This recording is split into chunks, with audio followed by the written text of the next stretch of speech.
밤하늘을 올려다보며 반짝이는 별을 보던 한 사람이 문득 이런 생각을 합니다. 저기 우리 것도 띄울 수 있지 않을까? 사람들은 말합니다. 하늘에 기계를 띄운다고? 허튼 소리 하지 마. 그런데 그 허튼 소리에서 시작된 아이디어가 지금 우리가 쓰는 GPS, 위성방송, 날씨 예보, 인터넷, 군사정찰의 근원이 되었다면? 오늘의 질문은 이겁니다. 인공위성이라는 발상, 처음엔 누가 했을까? 그리고 그걸 현실로 만든 사람들은 대체 누구였을까? 먼저 인공위성을 처음 상상한 건 과학자도 군인도 아니었습니다. 바로 19세기 소설가 줄 베른, 프랑스의 공상과학 소설 작가죠. 1869년 그는 소설 지구에서 달까지에서 거대한 대포로 인간이 달에 간다는 이야기를 씁니다. 말도 안 되는 얘기였지만 읽은 사람들은 묘하게 빠져들었습니다. 이게 진짜 될 수도 있지 않을까? 이 시점에서 인간이 만든 물체를 우주로 보낸다는 개념이 처음 세상에 등장합니다. 그로부터 30년 후 러시아의 고등학교 교사였던 콘스탄틴 치올콥스키는 그 허무맹랑한 상상을 진지하게 수학으로 풀어냅니다. 그는 로켓이 대기권을 뚫으려면 속도가 얼마나 필요하고 연료가 얼마나 들어야 하는지를 계산합니다. 그리고 지구 궤도에 인공 물체가 떠 있을 수 있다는 사실을 증명하죠. 그는 말합니다. 지구는 인류의 요람이다. 그러나 인류는 언제까지나 요람에 머물 수 없다. 그가 남긴 공식은 훗날 로켓 방정식이라 불리며 현대 우주공학의 기초가 됩니다. 그런데 말만 해서 뭐하나요? 이걸 진짜로 해본 사람이 등장합니다. 1926년 미국 로버트 고다드라는 물리학자가 세계 최초로 액체 연료 로켓을 수직 발사하는 데 성공합니다. 연료는 휘발유, 산화제는 액체 산소. 비행거리는 56m, 고도는 12m. 아주 짧고 아주 약했지만 이게 최초의 우주 비행 실험이었습니다.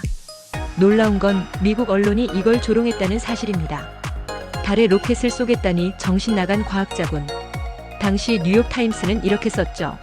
로켓으로 진공 상태의 우주에 간다는 건 상식 이하의 망상이다.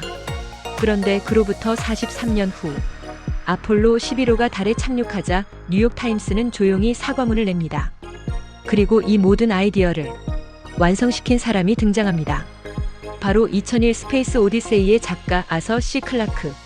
하지만 그는 단지 작가가 아니었습니다. 2차 세계대전 중 영국 공군에서 레이더 기술자로 일했던 과학자이기도 했죠. 1945년 그는 논문 한 편을 씁니다. 지구에서 약 35,786km 상공에 위성을 띄우면 그 위성은 지구 자전 속도와 맞물려 항상 같은 위치에 머무를 수 있다. 그는 이걸 정지 궤도라고 이름 붙입니다. 그리고 여기에 통신 장비를 실으면 전 세계 통신을 중계할 수 있다고 주장했죠. 이게 오늘날 우리가 쓰는 위성 TV, 위성 전화, 심지어 인터넷 위성의 기본 원리입니다. 놀랍게도 그는 이 아이디어를 실현 가능성은 없지만 언젠간 실현되면 좋겠다는 마음으로 썼다고 합니다. 그리고 이 상상이 현실이 되는 순간은 역설적으로 전쟁 덕분이었습니다. 제2차 세계대전 말 나치 독일의 천재 과학자 베르너 폰 브라운은 세계 최초의 장거리 미사일 V2 로켓을 완성합니다. 그 기술은 무서운 파괴력을 가졌지만 동시에 대기권을 뚫을 수 있는 최초의 로켓이기도 했죠. 전쟁 후 미국과 소련은 그를 비롯한 독일 과학자들을 데려가며 우주 개발 경쟁에 돌입합니다. 소련은 스푸트니크를 쏘고 미국은 나사를 만들며 이제 인공위성은 현실의 물체가 됩니다. 지금 우리가 위성 내비게이션을 쓰고 위성 날씨를 보고 위성 지도로 여행을 떠나는 건 하늘에 쇳덩이를 띄워보자는 한 작가의 상상에서 시작된 일입니다. 그 상상을 수학자가 계산하고 공학자가 쏘아 올리고 군대가 현실로 만들었죠. 이상 무심코였습니다.